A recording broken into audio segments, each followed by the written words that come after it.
अस्सलामुअलैकुम दोस्तों, आज के सेशन में शेख वकास अकरम ने मरियम नवाज़ को ऐसी जवाबी फायर दी कि पूरी असम्बली में हंगामा मच गया। जिसने सुना वो बस देखकर रह गया। आज हम उस एक्सप्लोसिव स्पीच पर रिएक्शन देने वाले हैं, तो वीडियो को एंड तक ज़रूर देखना। चलिए वीडियो को प्ले करते हैं। ये किसान है, इसका तवक्कल अल्लाह की जात पे सबसे ज्यादा है। बीज फेंकता है, उसके बाद पानी लगाता है, फिर रब पे छोड़ देता है कि बारिश होगी, मौसम गर्म होगा, मौसम सर्द होगा।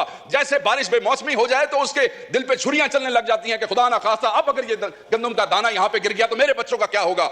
वो रब पे तवक्कल करता है और जब उसके बाद कटाई हो जाती है, वो बेचने के लिए जाता है, तो वो बेशरम और बेगैरत जो दरमियान वाले दलाल हैं, जो मार्केट के अंदर बैठे हैं, वो पैसा कमा जाते हैं, मगर उस जिम्मेदार को कुछ नहीं मिलता है, उस किसान को नहीं मिलता है, उस पंजाबी को नहीं मिलता है, उस सिंधी को नहीं मिलता है।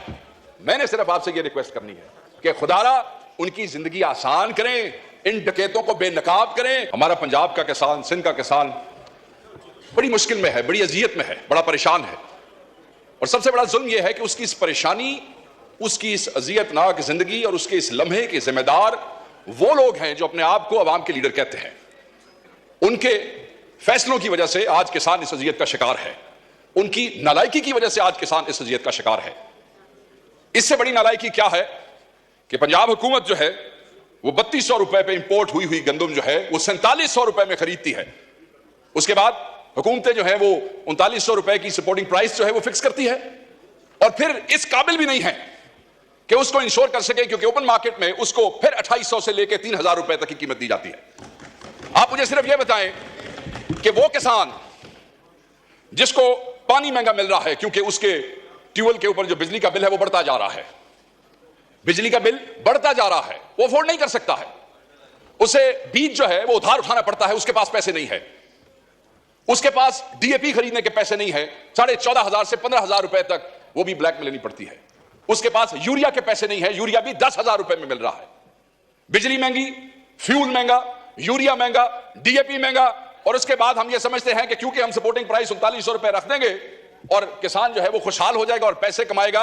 जो उसकी लागत है किसान की उस गंदम के ऊपर, वो उस लागत से भी 47% कम की आपने सपोर्टिंग प्राइस भी रखी है। आप ये देख लें यहां पे।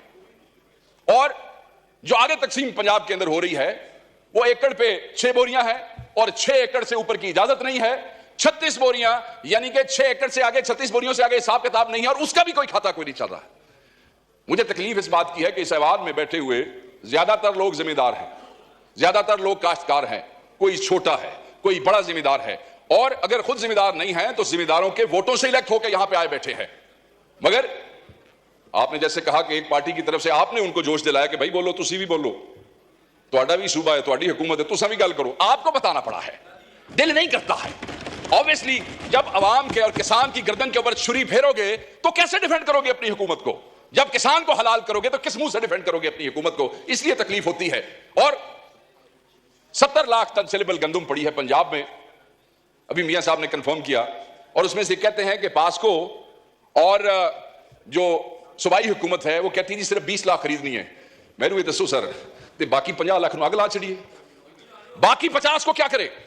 आग लगा दें या चूहों को खिला दें या फिर वो फीड वालों को बेच दें। सुना वो भी गंदम शंदम लेते हैं आगे मुर्गियों की दवाइयां बनाने के लिए, उनको बेच देते हैं, या फिर किसानों को कहते हैं कि तुम अपने आप आग ला लो। क्योंकि ये जो तुम्हारे अवामी नुमाइंदे हैं, जिन्हें खो के हुकूमत ली है, खो के समझते हो ना, छीनी है हुकूमत, चोरी की है, ये तुम्हारा हक जो है उसका तहफ्फुज करने के लिए तैयार नहीं है। तो मैं ये समझता हूं कि वो सेक्टर जो फिस्कल ईयर में 2020 और 21 में पाकिस्तान की जीडीपी में जिसका 22.7% हिस्सा था, 2020-21 में जो पाकिस्तान की लेबर फोर्स का 37.8% था, आज उसकी जीडीपी में भी हिस्सा ज्यादा है, आज उसका लेबर फोर्स में भी हिस्सा ज्यादा है। और उसी सेक्टर को डिफेंड करने के लिए, एक्चुअली डिफेंड भी थोड़ा ज्यादा हो जाएगा, उसको जिंदा रखने के लिए, उनको जो है उनकी रूह उनके अंदर रखने के लिए हम जो है वो बेबस है। ऑब्वियसली हमारे भाई वहां से कोई जवाब भी देंगे, सरकारी जवाब आएगा, ऐसे हुआ वैसे हुआ, हमारे पे भी कोई गुलफशानी करेंगे, ठीक है, मगर इससे क्या किसान की जिंदगी जो है वो आसान हो जाएगी? नहीं, आसान नहीं होगी।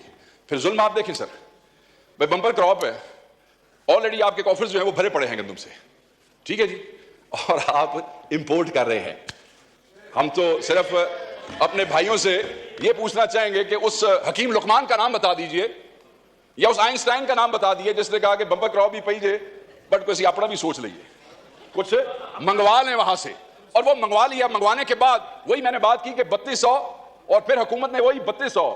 अब जब पता लगेगा ना 3200 पे इंपोर्ट किसने की है, ये भी एक नई कहानी होगी, क्योंकि उस 3200 वाले से 4700 पे आपने खरीदी क्यों।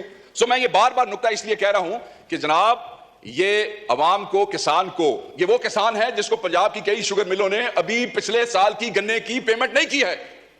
ये वो किसान है जिसने बीज उधार लिया है, ये वो किसान है जिसने खाद उधार ली है, ये वो किसान है स्पीकर, डिप्टी स्पीकर साहब, जो आपके मेरे दरवाजों पे, क्योंकि सिंध का भी यही इशू है, वो बेचारा कभी बिजली का बिल लेके आता है कि मेरी किस्तें करा दो, वापदा वाले बड़े जालिम है। कभी वो कहता है शुगर मिल वाले को फोन कर दो मेरी चीनी की पेमेंट हो जाए ताकि मेरा लाइवलीहुड जो है उसका कोई गुजारा हो सके।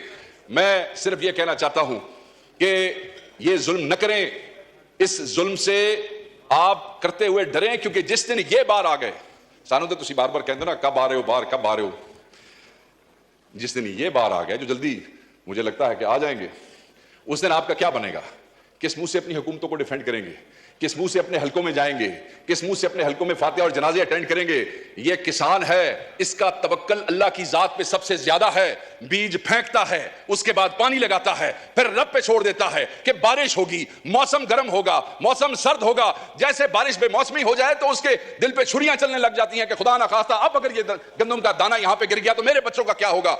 वो रब पे तवक्कल करता है और जब उसके बाद कटाई हो जाती है, वो बेचने के लिए जाता है, तो वो बेशरम और बेगैरत जो दरमियान वाले दलाल हैं, जो मार्केट के अंदर बैठे हैं, वो पैसा कमा जाते हैं, मगर उस जिम्मेदार को कुछ नहीं मिलता है, उस किसान को नहीं मिलता है, उस पंजाबी को नहीं मिलता है, उस सिंधी को नहीं मिलता है। मैंने सिर्फ आपसे ये रिक्वेस्ट करनी है कि खुदारा उनकी जिंदगी आसान करें, इन डकैतों को बेनकाब करें, उनकी जिंदगी आसान करने के लिए कुछ ऐसी। सर आपके इलाके में भी आप खुद जिम्मेदार हैं और मैं समझता हूं कि आप इस दर्द को मुझसे ज्यादा समझते हैं, क्योंकि आप तो खुद कल्टीवेशन करते हैं और बड़ी जबरदस्त काश्तकारी करते हैं। मैं ये समझता हूं कि वो डाकू जिन्होंने गंदम इंपोर्ट की है, वो डाकू जो किसान के गर्दन पे छुरी फेर रहे हैं, उनको इस्लामाबाद में ये जो बार ऐवान में ये जो आपका कॉन्स्टिट्यूशन एवेन्यू है, इन्होंने पैरों च रस्सियां पा के इन्होंने पुट्ठे लटका दो ताकि कौम देख सके कि इस मुल्क के हुक्मरान जो है, वो जो 6 करोड़ का तबका है, 6 करोड़, वो जिसको हम कह रहे हैं कि तुम लोग 50 लाख जो है उसको आग लगा दो या चूहों को खिला दो, वो कम से कम ये तो कह सकें कि आप जो इन ऐवानों में बैठे हैं आप इनके लिए लेजिस्लेशन करें। शायद आप इनके लिए सोचते हैं, शायद वो आपको दुआ दे दें, शायद उनके बच्चे आपका। तो दोस्तों शेख वकास ने आज सबको चुप करवा दिया। अगर आपको ये क्लिप पसंद आई हो तो लाइक करें, सब्सक्राइब कर दें पाक ट्रू न्यूज़। हम मिलते हैं नेक्स्ट धमाकेदार अपडेट के साथ। अल्लाह हाफिज़।